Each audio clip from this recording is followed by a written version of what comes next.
I'm back with you. I hope you've kept up on the monetary system rants. If not, please go back and watch all the videos for the monetary system in order. Or if you're reading this online, go ahead and read the rest of it because otherwise you may get a bit lost. I'll try to give you brief recaps otherwise. And so, if you need to watch them or read them again, go ahead and do that. Otherwise, I'll start. So, how do we stop the corporatocracy that has so much momentum without a care for millions slaughtered just so we can steal resources and opium productions for Wall Street? Prior to 1980, Afghanistan produced 0% of the world's opium. After the US CIA-backed Mujahideen won the Soviet-Afghan War, by 1986 they were producing 40% of the world's heroin supply. Side note, look up Mujahideen on the internet if you need clarification. Alright. By 1999 they were producing 80% of the world's supply. Then the Taliban rose to power.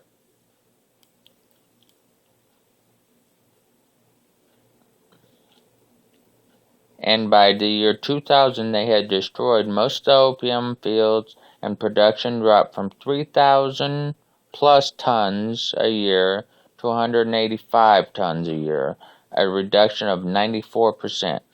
On September 9th, 2001, the Afghan invasion plans were on President Bush's desk. The source to this is NBC News report. U.S. sought Al-Qaeda, White House given plans days before September 11th. Alright. 2 days after the plans to invade, they needed an excuse. They had their excuse, the 9/11 bombing. Alright, now a quote, and I'll tell you it's from when I'm done. Today, opium productions is a U.S.-controlled Afghanistan which now provides more than 90% of the world's heroin, breaks new records nearly every year. The source of this is the Washington Post. Afghan opium crop sets records, and UNODC reports the opium economy in Afghanistan. May 3rd, 2006, a headline in the New York Times was quoted as "The ugly side of free trade, sweatshops in Jordan." My opinion? Come on, people, this shit's in plain sight. It's hidden, wake up. The 9/11 attack. Attack on the trade towers was done by engineers in a controlled demolition made to look like the planes done everything. The planes done their share of damage, but engineers done more.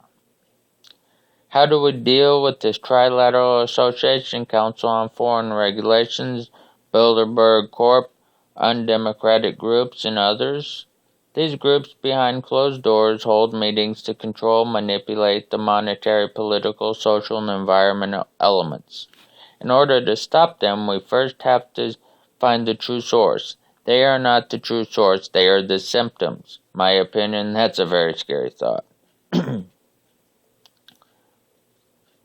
Alright, now another quote. Greed and competition are not the result of immutable human temperament. Greed and fear are scarcity are in fact being created and amplified.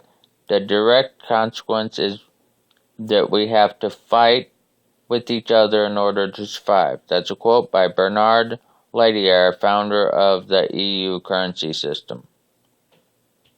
Now, Jacques Fresco is an industrial designer and social engineer for the Venus Project. He wants to help find a suitable system to help people. However, he says, and this is vitally important, people are not elected to political office to change things. They are put there to keep them the way they are.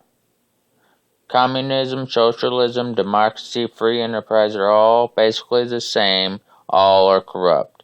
Everyone lives by self-preservation. Big business marketing, such as oil companies, don't like electric cars because it would make them virtually irrelevant as far as the gas goes. Therefore, a lot of electric cars have been pulled from the market, just like the Cold War and subsequent collapse of the Soviet Union was profitable for the United States and global companies and their hegemony. Hegemony, I had to look up, is defined on Wikipedia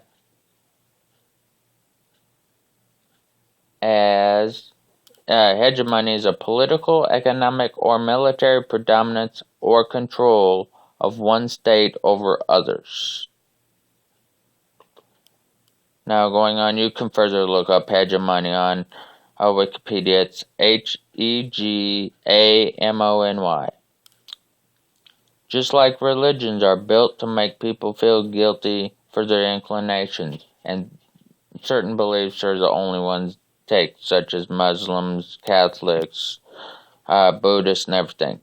Now, my side note on this is I agree, religions are put in place just to make money and make people feel guilty. God is real. Read your Bible, believe in God, but religions take your money. There's my opinion. Money is at the center of this problem, the monetary system. If it's a poor person is forced to steal to survive, it's their natural inclination of self-preservation. Big business and government, through self-preservation, remain the same to continue their affluence and power regardless of the people.